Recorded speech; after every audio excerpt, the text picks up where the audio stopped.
운행하시는 나 경배해 주 경배해 주 여기 역사하시는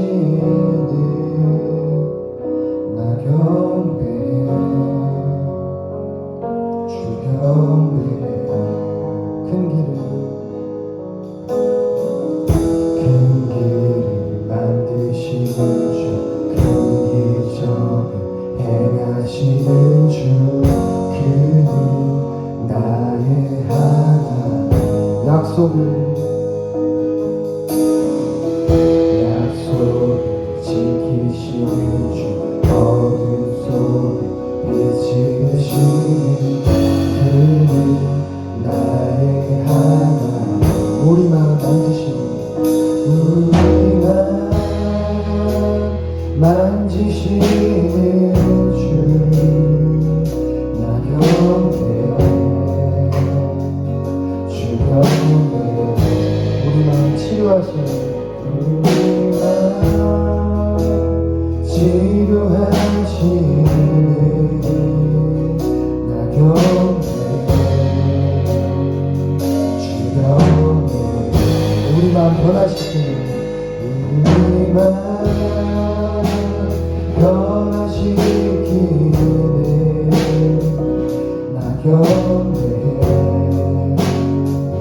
주 경배해 우리 삶 변화시키는 우리 삶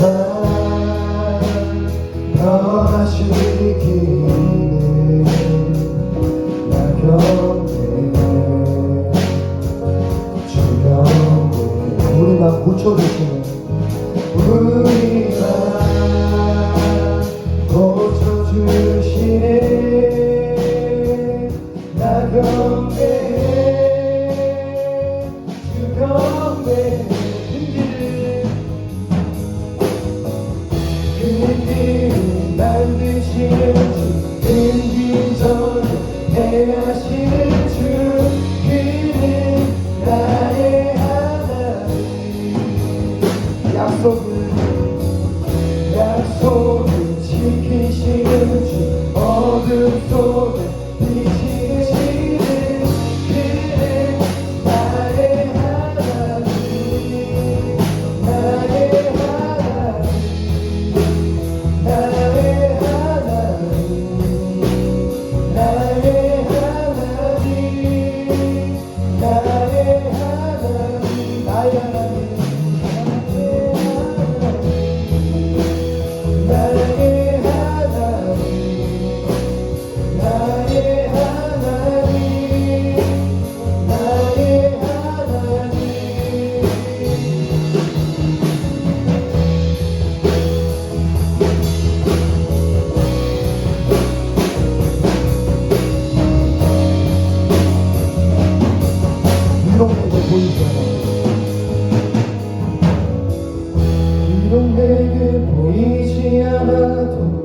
비록 내게 느껴지지 않아도 일하시는 주님 결코 멈추지 않네 비록 내게 보이지 않아도 비록 내게 느껴지지 않아도 일하시는 주님 결코 멈추지 않네 비록 내게 보이지 않아도 비록 내게 느껴지지 않아도 일하시네 주님 결코 멈추지 않네 비록 내게 보이지 않아도 비록 내게 느껴지지 않아도 일하시네 주님 결코 멈추지 않네 비록 내게 만드시는 주 기적을 행하시는 주 그는 나의 하나님 약속을 지키시는 주 어둠 속에 빛이 되시는 그는 나의 하나님 나의 하나님 나의 하나님 나의 하나님 나의 하나님 나의 하나님 나의 하나님 나의 하나님 나의 하나님 이 시간 예배를 위해서 기도하겠습니다. 말씀 전도하시는 목사님 그리고 이 경비단의 오늘 모든 용사들과 나라의 모든 백성들을 위해서 주님 기도합니다. 주님 인도하여 주시옵소서. 주님 기도합니다. 주님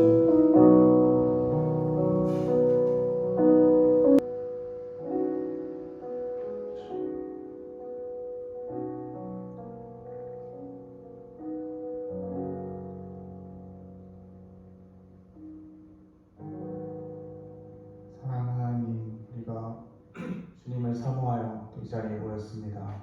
여기 모인 주님의 백성들 한 명 한 명 품에 안아주시고 주님 앞에 주님의 이름을 부르고 찬양하며 또 말씀 가운데 나아갈 때 삼위일체 하나님 큰 영광 받아주시고 우리 가운데 그 하나님을 알현하고 또 만나는 그 자리에서 모든 순간과 시간들이 은혜 시간 될 수 있도록 인도해 주옵소서. 함께하실 주 있사오며 예수님의 이름으로 기도드립니다. 사도신경으로 우리 신앙 고백 하나님께 올려드리도록 하겠습니다.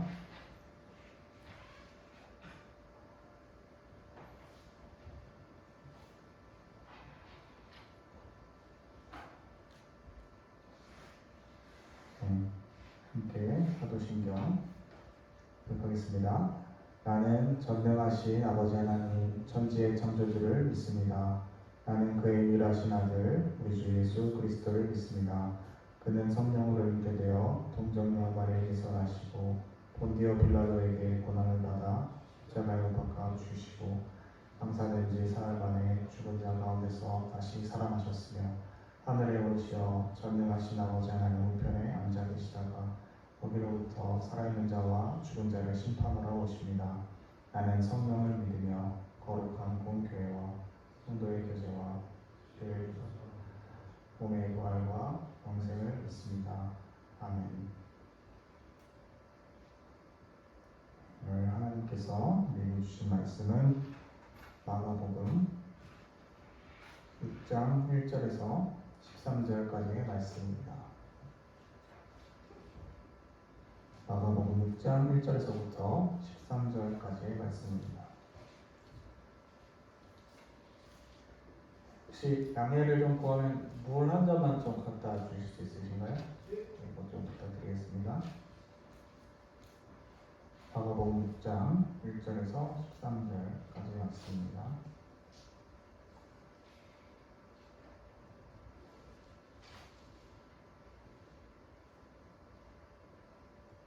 다 찾으신 줄로 알고 가능하면 다 찾으시는 걸 좀 권장해 드립니다. 찾으신 줄로 알고 저와 여러분들이 한 절씩 제가 먼저 1절 읽고 교독하도록 하겠습니다. 제가 먼저 말씀 읽겠습니다.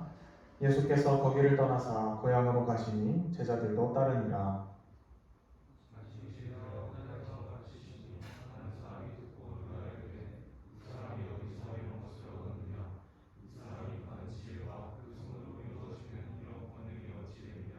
이 사람이 마리아의 아들 목수가 아니냐? 야고보와 요셉과 유다와 시몬의 형제가 아니냐? 그 누이들이 우리와 함께 여기 있지 아니하냐 하고 예수를 배척한지라.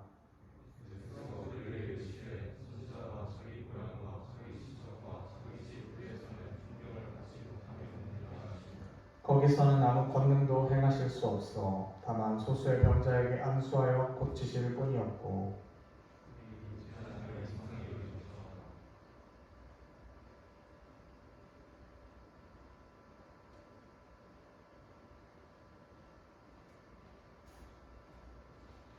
육 절 마저 읽으셔야 될 것 같은데.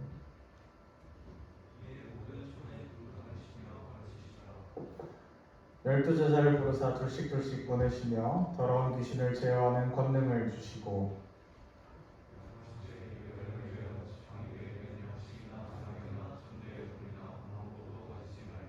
신만 신고 두 벌 옷도 입지 말라 하시고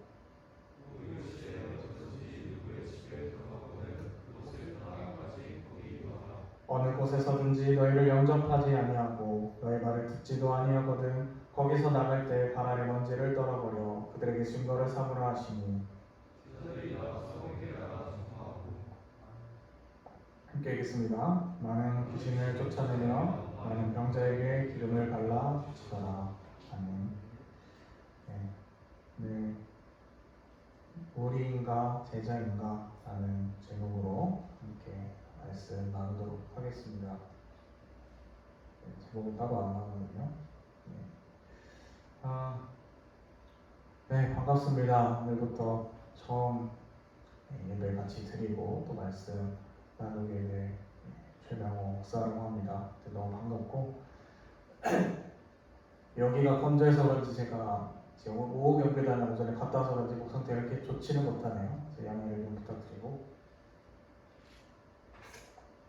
네, 만나뵙게 돼서 반갑습니다. 저는 지금 사실 여러모로 지금 처음 전이 보고 나서 정신이 없는 것 같아요. 갑자기 또 누수가 터지면서 교회가 또 난리가 나가지고 전등 다 나가고 에어컨도 지금 좀 상태가 별로 안 좋고 사는 숙소도 지금 좀 불안정한 상태여서 네, 하여튼 여러모로 조금 심란한 그런 상황 가운데 있지만 어쨌든 이곳에서 여러분들 만나게 돼서 너무 반갑고 앞으로 잘 신앙생활하면서 또 부대생활하면서 교제할 수 있기를 바랍니다. 여러분들은 혹시 네가 그럴 리가 없다라는 말을 하시거나 다른 사람들로부터 들으신 적이 있으신가요? 네가 그럴 리가 없어. 한 번도 없으십니까? 내가 한 적은 없어도 들은 적은 있으시지 않으실까요? 한 번도 없으십니까? 전혀 사용해본 적도 들은 적도 없는 말인가요? 보통 이렇게 반응이 없나요? 뭐 물어보면 질문을 잘 안 하시나요, 목사님? 어때요?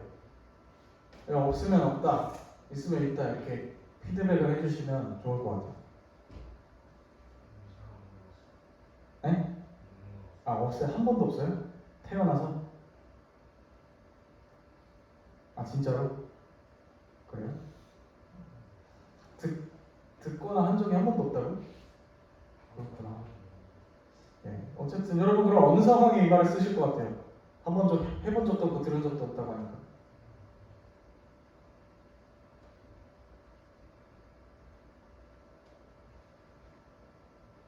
너무 고차원적인 질문인가요? 약간 뭔가를 임무 수행을 했는데 그게 이제 알고 보니까 잘못한 거라고. 네, 뭐 좋은 상황이 있을 수도 있고 안 좋은 상황이 있을 수도 있죠. 너무 기대에 비해서 잘했을 때도 그럴 리가 없다고 할 수도 있고, 네, 잘못했을 때도 내가 알던 너는 그런 친구가 아닌데 그럴 리가 없다 이렇게 할 수도 있죠. 그렇죠? 네가 아니라도 걔가 그럴 리가 없는데 라는 말을 해본 적은 여러분들이 글쎄 해본 적이 없다니까 이건 초유의 사태예요. 평생에 한두 번은 하거나 듣죠. 그렇지 않습니까? 다른 세계에 살고 있는. 어쨌든 그러니까 우리가 이 표현을 쓸 때는 어떠한 사람이 믿을 수 없는 성과나 업적을 냈을 때 하는 말이라는 거죠. 익숙하다라는 거, 그 사람이나 사물에 대해서 더 잘 인식하고 알 수도 있는 거지만 반대로 이것이 오히려 우리를 함정에 빠뜨리는 경우도 있더라라는 것이죠. 그래서 반전 스릴러 같은 영화 보면은 뻔한 그런 시나리오 말고 정말 잘 짜여진 것은 전혀 엉뚱한 인물이 배신을 때리거나 범인으로 밝혀지거나 이런 경우가 있죠. 근데 밝혀지고 보니까 예전에 시나리오 작가 혹은 감독이 깔아놓은 복선이 이렇게 퍼즐처럼 싹 연결되는 그런 이제 경우도 있고, 그것도 뭐 잘 맞추시는 분들은 잘 맞추시더라고요. 제가 전에 있던 교회에서는 메타인지에 관련된 얘기를 한번 한 적이 있습니다. 메타인지는 우리가 익숙한 것 그리고 아는 것을 같이 통합적으로 사고하고 인지할 수 있는 능력을 총체적으로 가리키는 건데, 이게 때로는 우리를 속이기도 한다는 거예요. 내가 익숙한 것을 무조건 잘 안다라고 생각하고 실제로는 잘 모르는데, 그거에 속게 되는 일도 생긴다는 거예요. 예를 들면 메로나 다 아시죠? 메로나는 무슨 맛입니까? 네, 아닙니다. 메로나는 메론 맛이 아니고요. 참외 맛에 실제로는 더 가까워요. 네. 아까 오경비단 친구들은 다 알더라고요. 그 다음에 마트나 슈퍼에서 파는 게맛살 아시죠? 네, 그거 무슨 맛일까요? 네, 게살 맛 아닙니다. 참고로 말씀드리면 메론 맛은 또 설교가 길어지지만 메로나 같은 경우는 이 메론 맛을 똑같이 구현하는 데 치중하지 않고 사람들에게 한국 사람들한테 당시에 익숙했던 참외 맛의 비중을 높이면서 오히려 시장에서 살아나는 케이스고요. 그 당시에 메론 맛에 가장 구현을 잘하려고 했던 메론 맛 아이스크림은 다 시장에서 도태됐고 우리한테 익숙한 맛을 가깝게 구현한 메로나만 지금 1인자로 살아남아 있는 거예요. 게살이 뭉쳐지지가 않아요. 그렇게 마트에서 파는 형태로 오리지널 게살은 게는 드셔보셨잖아요, 그죠? 그래서 맛이랑 디자인만 그렇게 비슷하게 한 다음에 실제로는 명태쌀을 훨씬 더 많이 첨가해서 뭉쳐지게 만든 거예요. 그러니까 잘 안다고 생각하는 것들이 이렇게 배신을 때리는 경우가 많다는 거예요. 메로나는 당연히 메론맛 아니에요? 게맛살은 당연히 게맛살이라고 쓰여 있으니까 디자인도 그렇게 돼 있으니까 게살만 아니에요? 아니더라라는 거죠. 또 아시는지 모르지만 색색 오렌지라고 아십니까 혹시? 요새도 나오긴 하더라고요. 색색 오렌지는 이름이 오렌지잖아요. 오렌지 맛이 아닙니다. 그 감귤이에요, 감귤. 오렌지랑 귤은 다르잖아요, 그죠? 네. 그러니까 이게 배신의 함정, 익숙함의 함정이라는 것이 우리한테 있다. 그래서 오늘 말씀을 살펴보게 되면 예수님께서 고향에 가셔서 겪게 된 일들을 다루고 있는데 우리가 성경 가운데 읽은 대로 그곳을 떠나서 고향에 가셨다라고 이야기해요. 그곳을 떠났다. 그곳이 어디였을까? 이제 저는 계속 이 스토리를 이어지게 계속 설교를 해왔기 때문에 근데 여러분들이 지난주에 이 설교를 듣지 못했으니까 간단하게만 설명드리면 이 예수님이 떠나오신 이곳 지금 옮겨오신 곳 말고 원래 있던 곳은 어디냐면 예수님께서 혈루증 12년 동안 앓던 여인을 고치고 그리고 12살짜리 회당장 야이로의 딸을 죽음에서 살리신 그런 곳이었어요. 사역을 너무 멋지게 하던 곳이었죠. 사실 이런 상태에서는 가만히 앉아서 숨만 쉬어도 사람들이 열광하고 인기를 얻을 수 있는 그런 지역이었다는 거예요. 왜냐면 내가 12살 난 딸을 심지어 죽음에서 살리고 그 다음에 불치병에 가까운 그 혈루증을 치유하신 그런 기적의 현장이기 때문이죠. 사람들이 열광하고 몰려들 수 있는 그 순간에 예수님은 보란듯이 떠나서 고향으로 가셨다라고 말씀 기록하고 있어요. 그래서 예수님이 참 멋지지 않나 이렇게 생각이 들고 똑같진 않지만 저도 이제 전입을 오고 이동을 하는 입장에서 이 익숙하고 뭔가 이렇게 잘 되어 보이는 것 같은 이 사역지를 떠난다는 게 얼마나 어렵고 대단한 것인지를 저는 이제 간접적으로 좀 묵상을 했던 것 같아요. 그래서 고향으로 돌아오셔서 홈타운이죠. 얼마나 좋겠어요. 자기 고향에 오셨으니까. 그래서 회당에서 가르치기 시작하시는데 많은 사람들이 처음에는 놀라합니다. 근데 이게 뉘앙스가 조금 묘한 것 같아요. 대박이다. 어떻게 예수님이 이런 말씀을 전하고 이런 어떤 능력들을 보이고 계시지? 이거는 뭐 이상한 뉘앙스는 아니죠. 그냥 놀라워하는 경탄의 모습에 가까운 것 같아요. 그런데 4절부터를 이렇게 이어서 읽어보기 시작하면 이 놀라는 방향이 조금 묘하게 흘러가는 것을 알 수 있어요. 자, 이 사람이 어디서 이런 것을 얻었느냐? 이 사람이 받은 지혜와 그 손으로 이루어지는 이런 권능이 어찌 되느냐? 라고 기록한 다음에 이 사람이 마리아의 아들 목수가 아니냐? 야고보와 요셉과 유다와 시몬의 형제가 아니냐? 그 너희들이 우리가 함께 여기 있지 아니하냐? 이렇게 말하잖아요. 이걸 풀면 예수님이 어디서 이런 능력을 얻었지? 근데 이 사람이 마리아의 아들 목수 아닌가? 여기 고향 사람들 아니야? 형제 아니야? 그런데 어떻게 이러지? 이런 느낌인 거예요. 자, 보세요. 이 사람이 어디서 이런 능력을 얻었냐? 라는 말은 뭐 칭찬의 말일 수도 있지만 사실은 어디서라는 말은 이 사람은 원래 이런 사람이 아닌데 어디서 이런 걸 얻었지? 이런 느낌이지 않나요? 묘하게 이런 느낌이죠. 그런데 사절을 붙이면 왜 그 뜻이 더 명확해지냐면 이 사람이 마리아의 아들 목수가 아니냐라는 말 때문에 그래요. 무슨 얘기냐? 우리나라의 문화권 안에서는 자기 자신을 소개할 때 저는 누구누구 엄마의 아들입니다라고 보통 잘 소개 안 하죠. 뭐 누구 아빠라고도 요새 소개 잘 안 하지만 이 예수님 시대의 성경을 보면 성경을 꼭 보지 않더라도 그 시대의 문화권 안에서 자기 자신을 소개할 때 저는 누구누구 아버지의 아들입니다. 뭐 예를 들면 누구누구 백작의 아들입니다 라든지 누구누구 왕의 아들입니다 라는 식으로 소개를 하죠. 그래서 우리나라로 치면 사극 같은 외국의 어떤 격식을 차리는 그런 귀족의 삶이나 이런 것들을 이제 다루는 영화나 드라마를 보면 다 자기 자신을 소개할 때 누구누구 공의 자식 누구입니다 이런 식으로 소개하는 걸 알 수가 있는 거죠. 여러분들이 익숙하게 알고 있는 뭐 마블 영화 같은 경우 토르가 왕이잖아요. 자기 자신을 소개할 때 오딘의 아들 토르다 뭐 이런 식으로 이야기하지 않습니까? 그게 자연스러운 거예요. 누구누구의 아들로 소개하는 게 그 당시 문화에서 자연스러운 거예요. 그런데 지금 예수님을 바라보는 고향 사람들의 입장은 누구누구 아버지의 아들이 아니고 마리아의 아들로 소개하고 있다는 거예요. 저 사람이 마리아의 아들 목수가 아니냐?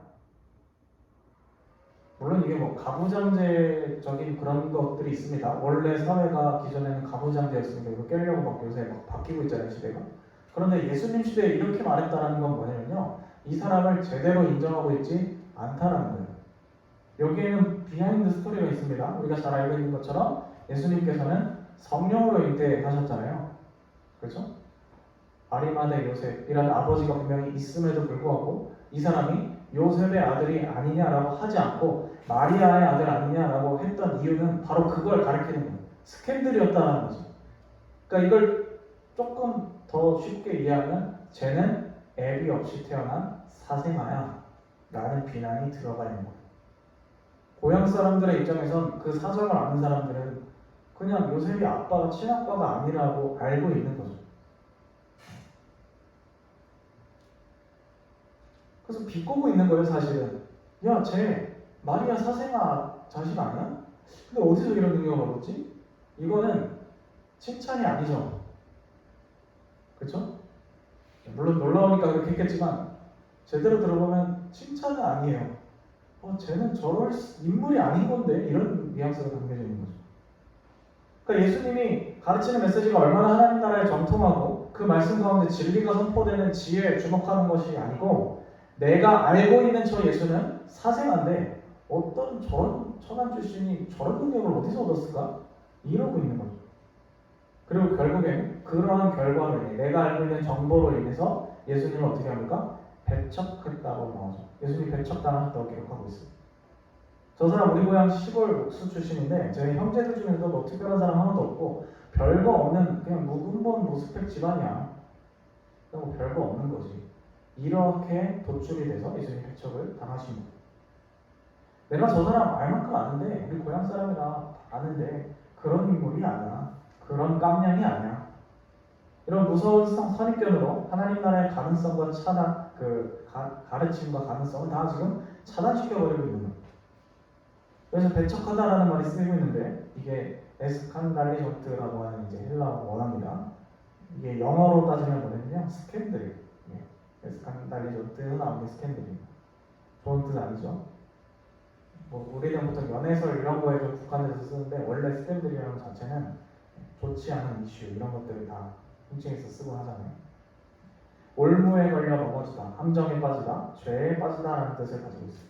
그러니까 예수님에 대해서 알고 있다고 생각했던 그 정보들이 오히려 그것 자체가 함정이 되고 올무가 되어서 예수님을 제대로 믿지 못하고 결국 실족해서 넘어졌다라는 말을 하고 있는 거예요. 배척했다는 말이 그런 의미입니다.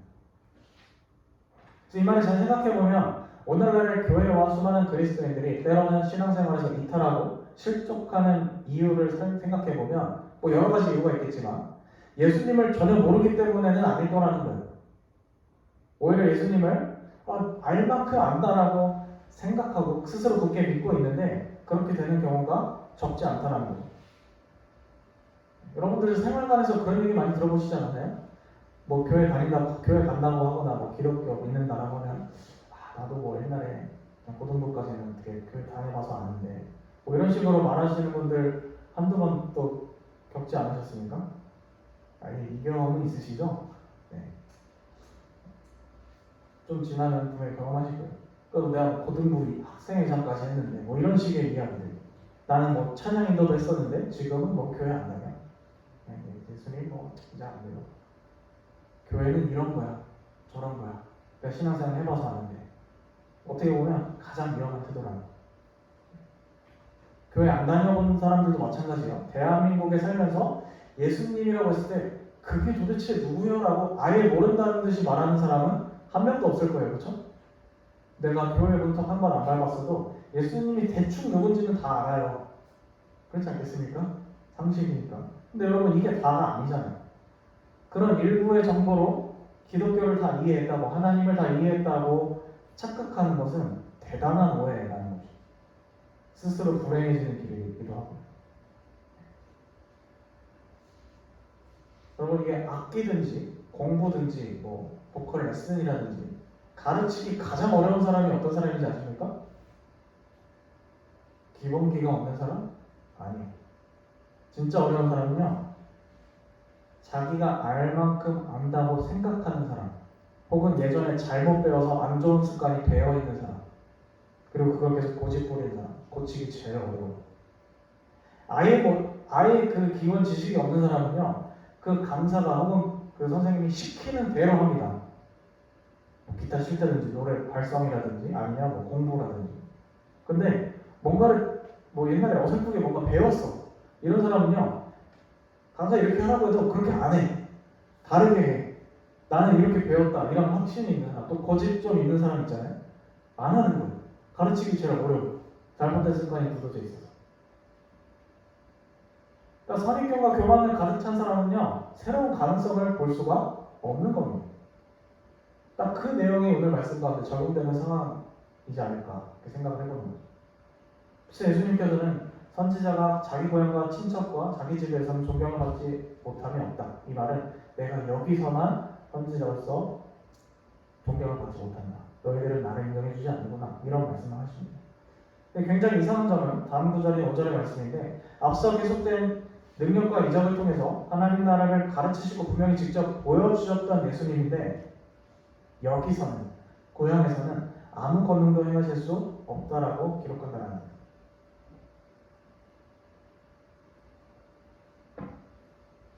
더 이상한 점은 뭐냐면, 아무 권능도 행하지 못한다라고 해놓고 소수의 병자들은 또 안수해서 고치십니다.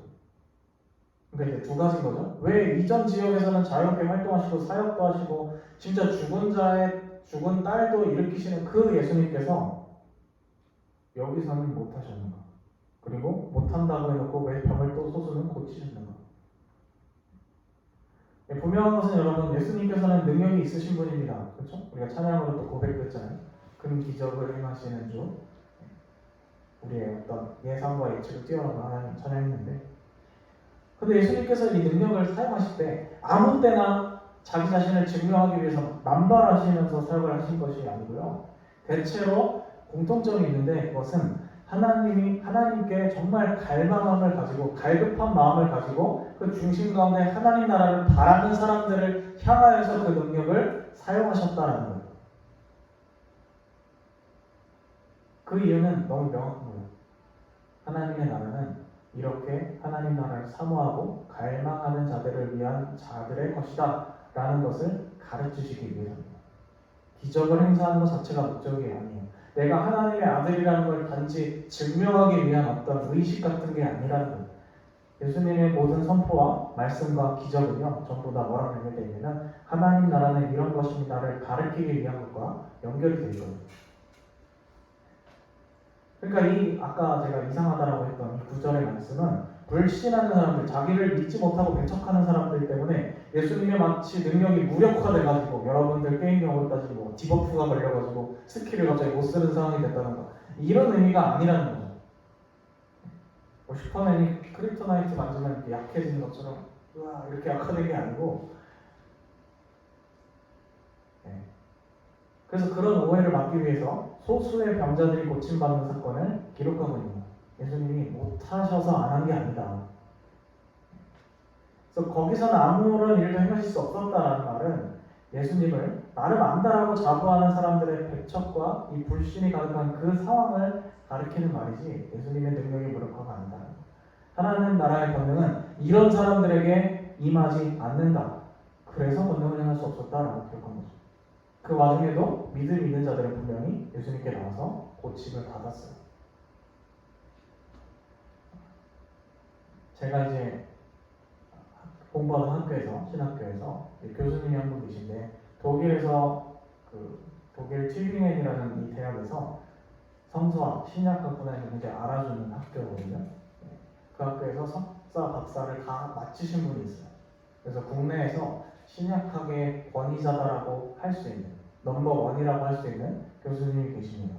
근데 제가 수업을 듣는데 이야기를 한번 해주시더라고요. 독일의 학풍이 이렇다 이런 얘기를 해주면서 독일 사람들 굉장히 실증적이고 논리적인 사람들이잖아요. 그리고 또 성실한 사람들 이런 독일의 독립성 유명하죠. 그래서 학문도 그런 이제 분위기가 반영돼 있어요. 예를 들면 성서를 연구할 때, 신약을 연구할 때 예수님의 수많은 기적 사건들, 아까도 말씀드렸던 뭐 병든 자를 고친다든지 죽은 사람들을 살린다든지 뭐 무리를 걷는다든지 이런 얘기들은 이 특별히 실증적으로 그리고 논리적으로 사고하기를 좋아하는 독일인들에게는 고지고대로 받아들여지지가 않아요.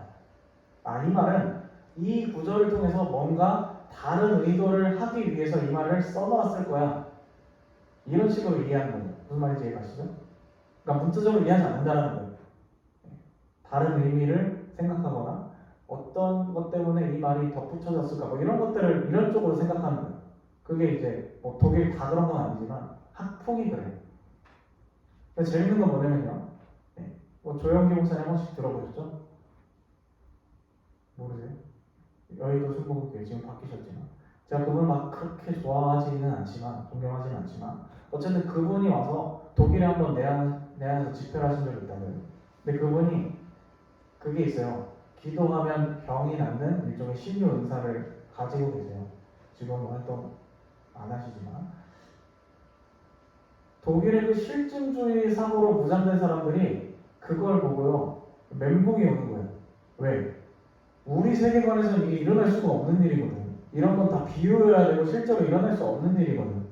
뭔가 다른 인문학적인 의미가 있겠지. 이게 진짜로 일어난 일이겠어? 라고 생각하는 사람들 앞에서 실제로 기도하는데 병이 낫는 것을 바라본다. 어떻겠어요?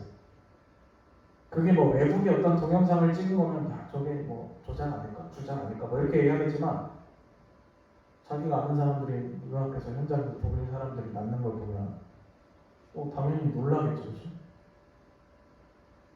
그래서 굉장히 놀라는 일이 있었다라고 합니다. 자기가 이제 유학생활에 겪은 시절 얘기해 주시고. 그러니까 이 하고 싶은 말은 뭐냐? 우리가 예수님에 대한 어떤 선입견이 있으면 내가 어떤 기독교가 아니더라도 어떤 대상에 대한 선입견이 강하게 박혀 있으면 그 정보는 그것을 뭐 교회에서 들었던 인터넷에서 봤건 간에 그 지식과 정보가 오히려 예수님으로부터 신앙생활에 적용하면 더 멀어지게 만들 수도 있다는 거예요. 하나님은 우리의 상식보다 크십니다. 당연한 이야기지만 사실 우리가 이걸 신앙생활에 적용할 때는 우리가 무의식적으로 의식적으로 하나님을 생각의 틀에 가두는 경우가 엉망이 있더라는 거죠. 하나님 이런 분이야, 하나님 저런 분이야. 그러나 여러분 하나님 절대 그 틀에 갇히지 않는다는 거예요. 이걸 인정하지 않고 내가 믿는 신 안에 틀에 어떤 가두게 되면은 비극이 생겨나는 거죠. 하나님 그 틀을 거부하십니다. 그리고 더 나아가서 그 틀에 갇힌 하나님은 우리를 구원할 수가 없습니다. 왜냐면 그건 하나님이 아니고 우상입니다. 우상이 꼭 어떤 형상을 만들어야 우상인 건 아니잖아요. 나의 어떤 관념, 하나님이 이런 분이야, 저런 분이야. 이렇게 규정하는 것도요, 우상일 수 있어요. 그래서 예수님께서는 믿지 않고 배척하는 자들을 뒤로 하시고 그 다음 구절을 살펴보면 제자들을 부르시는 모습을 볼 수 있어요. 제자들을 부르시고 파송하시죠. 불식작을 지어서 복음을 전하라고 말씀하시면서 권능을 주십니다. 권능을 주세요. 분명히 권능이 있으신 분이라는 걸 다시 이야기하고 있는 거죠. 그리고 제자들을 보내십니다. 그리고 제자들이 나가서 예수님께서 하셨던 일을 똑같이 받아서 수행하는 모습을 또 기록하고 있어요. 그러니까 우리는 오늘 읽은 말씀에서 명확하게 예수님과 관련해서 이 집단이 두 가지 부류로 구분이 되는 것을 보게 돼요. 어떻게 구분되냐면 무리인가 제자인가. 오늘 말씀 제목이죠. 무리인가 제자인가. 누가 그냥 무리이고 누가 예수님의 제자일까요? 무리는 너무 명확합니다. 지금까지 내가 알고 있는 예수님의 관념을 고집하는 사람들, 다른 사람에게서 예수님이 이렇게 했다더라 저렇게 했다더라 주워들어서 그게 예수님에 대한 전부로 알고 있는 사람들, 그리고 거기서 더 나아가려고 하지 않는 사람들, 무리에 머무를 수 있어요. 무리 자체가 나쁜 뜻은 아니죠. 그러나 제자가 될 수는 없는 거예요. 그거 가지고.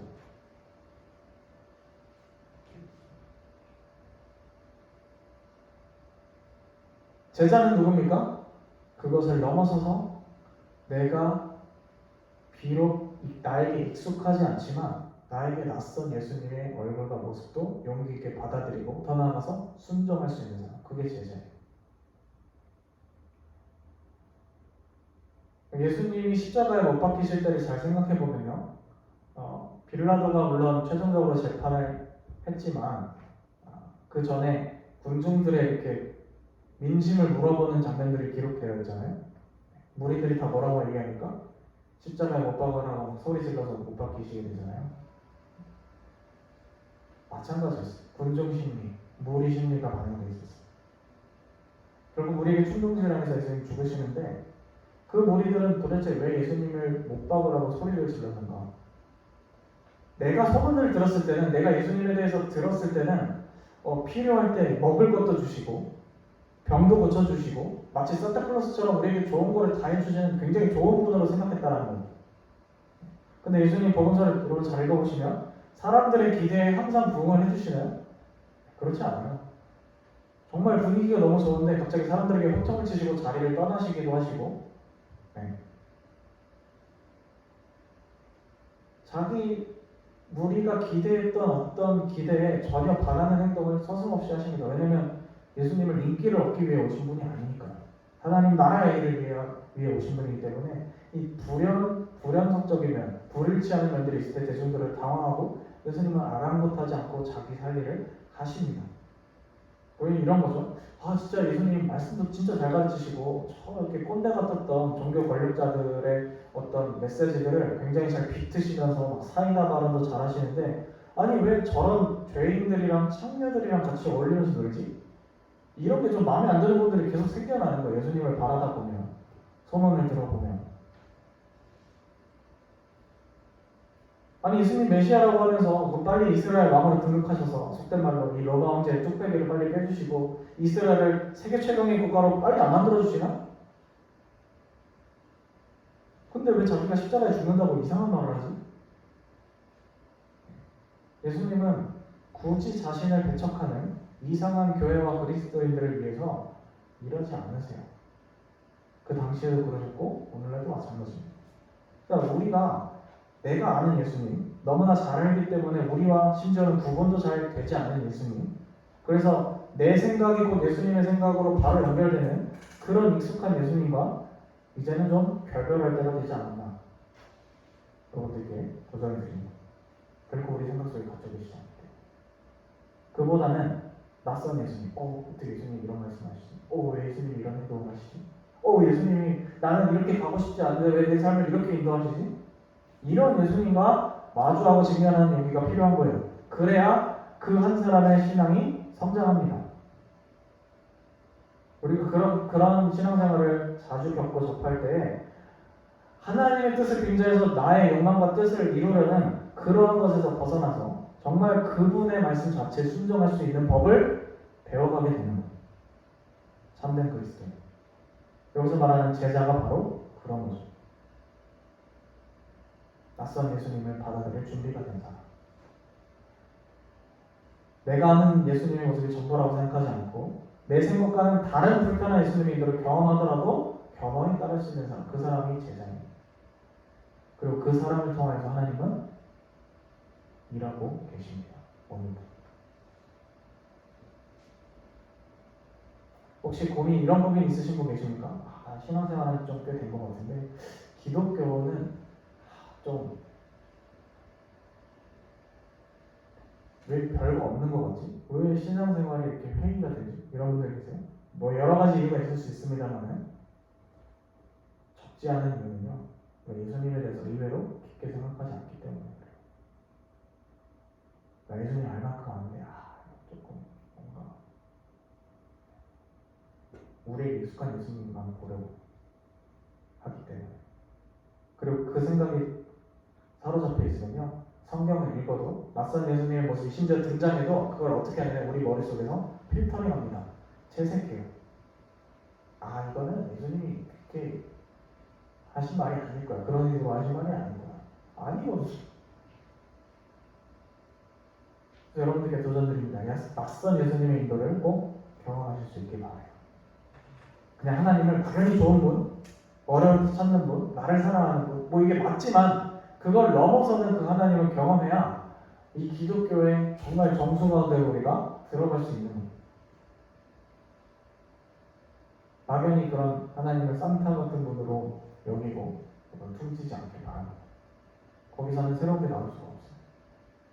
나의 신관념 너머에 계신 그 하나님, 내 인생 속에서 오늘도 나와 함께 모험하고 믿음 속에 나의 삶을 던지기를 원하시는 그 하나님을 만나고 경험할 수 있는 여러분들 되길 바랍니다. 무리를 넘어서 제자로 그렇게 하나님의 권능을, 하나님의 나라를 함께 선포하고 또 드러낼 수 있는 우리 모두가 될 수 있기를 바랍니다. 기도하겠습니다. 같이 말씀을 생각하시면서 기도했으면 좋겠습니다. 함께 말씀을 생각하시면서 하나님, 나는 어떻게 신앙생활을 하고 있었습니까? 하나님, 과연 나는 그동안 주님에 대해서, 하나님에 대해서 얼마나 안다고 자부하고 살았는지요? 다시 한번 말씀을 통하여서 정말 나의 삶에 익숙하지 않은 하나님, 때론 너무 낯설어서 정말 나의 마음을 주님께 열어도 좋을까 하는 싶은 생각이 들 정도로 낯선 하나님, 거친 하나님을 만나는 은혜가 우리 가운데 있게 하여 주옵소서. 하나님, 혹시 우리 안에 교만함으로 인해, 선입견으로 인해 주님을 제한하고 틀에 가두는 마음과 모습들이 있었다면 하나님 부숴주시고 성령께서 지혜를 주시고 깨닫게 하여 주옵소서. 우리 같이 기도하도록 하겠습니다. 살아계신 하나님 아버지, 그렇습니다. 아버지, 저희들 정말 하나님을 틀 안에 우리의 생각 속에 가두는 경향이 있음을 고백합니다. 그런 연약한 저희들임을 고백합니다. 하나님, 그러나 그 틀을 과감히 깨부시기를 원합니다. 주님께서 저희들 가운데 찾아오시고 말씀하여 주셔서 하나님, 저희가 과감히 용기를 내어 그 틀을 벗고 주님을 만나고 경험하기를 원합니다. 신앙생활 가운데 정말로 참 진리 가운데 주님의 인도 가운데로 갈 수 있는 저희가 될 수 있도록 인도하여 주옵소서.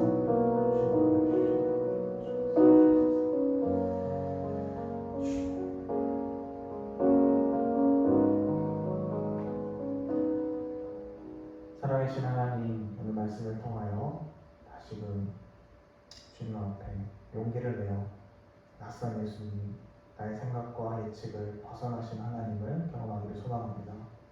성령께서 친히 인도해 주셔서 이 일들이 있게 하시고 그것을 저희가 과감히 받아들일 수 있는 결단력과 용기를 허락하여 주옵소서. 함께 하시길 믿사오며 예수님의 이름으로 기도드립니다. 축도로 마치겠습니다.